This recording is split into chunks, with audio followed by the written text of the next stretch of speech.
Verse of the day, Romans 5:8. But God demonstrates his own love towards us, in that while we were still sinners, Christ died for us. Hello everyone, and welcome back to the Clean Reads podcast. I'm your host Izzy, and today's book is called The Wild Robot by Peter Brown. This book, as many of you know, has been made into a movie, and I've watched it. I really like the movie, and I wanted to read it before I saw the movie, but never really had a desire to read it. But then I saw the movie and I was like, oh, maybe I'd like to read it more because of how great the movie was.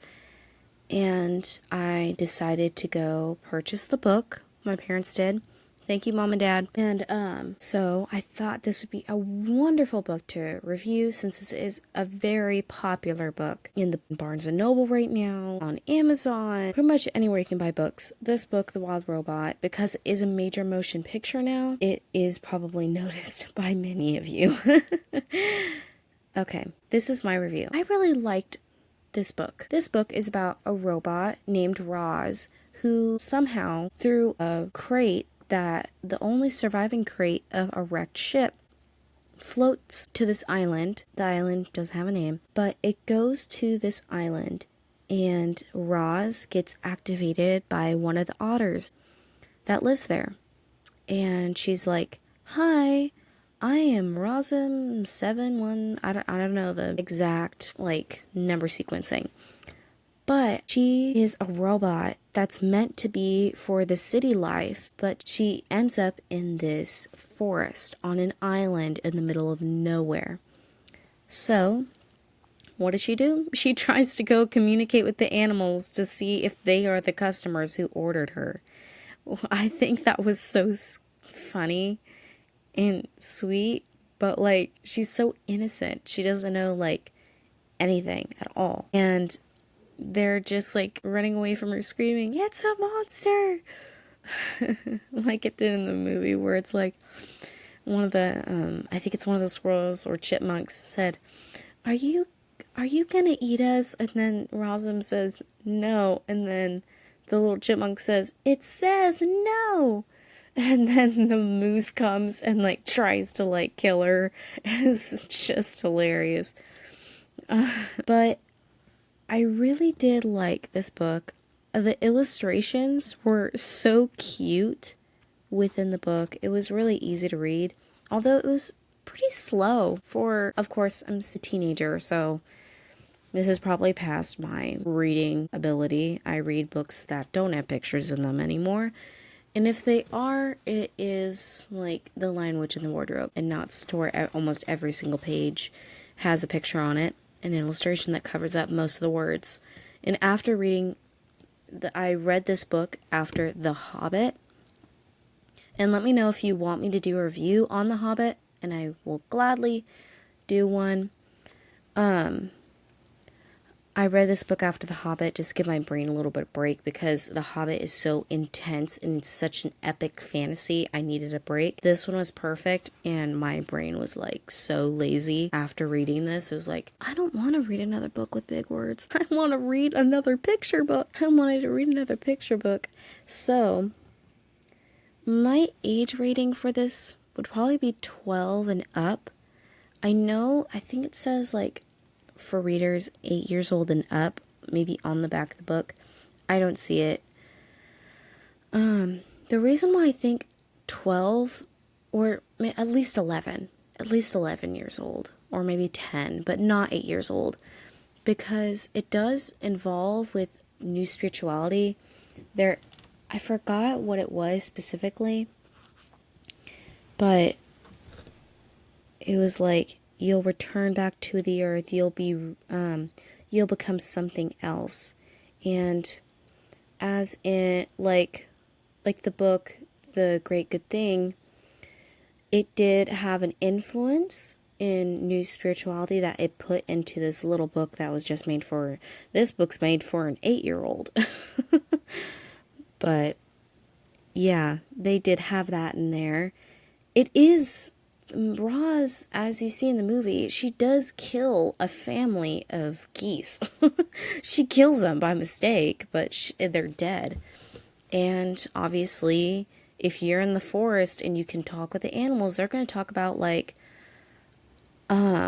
think the fox, right after she by mistakenly killed those geese family, the fox that was trying to get Rosum's egg, that the one egg that survived, he's like, he smelled the dead birds, and he's like, never mind, I'll just go eat that. It's more like the Lion King circle of life in there.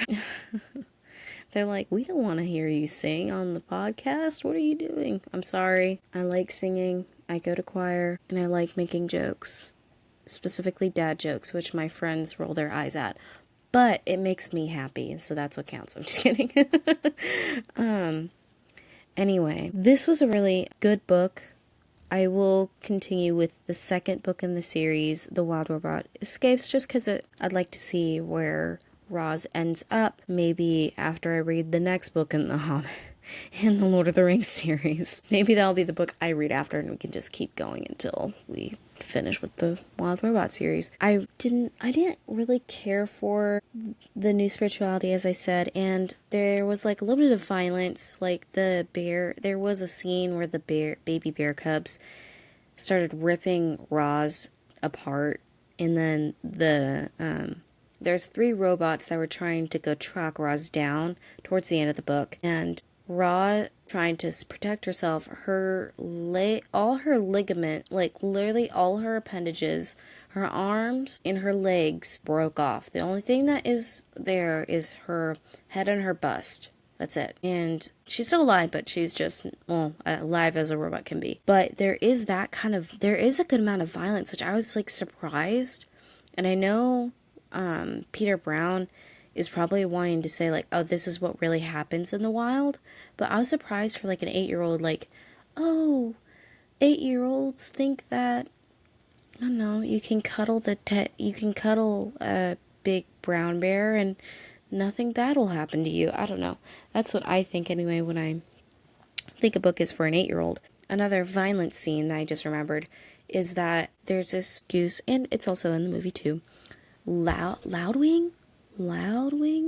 I am not sure. He gets shot by a guy because all the geese took shelter in a snowstorm in this barn. It was just surprising that like, oh, he shot it and then Loudwing died. And I'm like, is Peter Brown wanting to send a message like, I'm wondering if hates like killing animals. There was an illustration of the person who shot Loudwing, and it literally looked like a hunter. He was like black and red plaid shirt on, jeans. He had one of those like I want to say Russian caps on, but like not not communist, but like just like one of those hats that go over your ears and the back of your neck and have like a baseball cap in the front. Anyway, it just looked like an actual hunter. There is like global warming, I think, in the book too, where like the sea is rising, and I think it also showed that in the movie as well. And I feel like the movie was actually better than the book. I hate saying this because I love books, and I think 99% of the books that I read, I think are better than the actual movie, just because there's more description. And yes, you do have to think about like what the characters look like in the book, and I think that's a lot more like, it's better for your brain than just staring at the TV all day while watching the movie or something like that. But in this case, I liked how Roz was more attached to Bright Bill in this book. She just didn't feel as attached to him as I thought she would, like they did in the movie. Like how she took out her like heart in a sense to keep Bright Bill safe inside of her. And I loved, she said, like, in the movie, you're all that I need. Like, she took out her heart. She's, like, risking life and limb for this boy. Or this goose.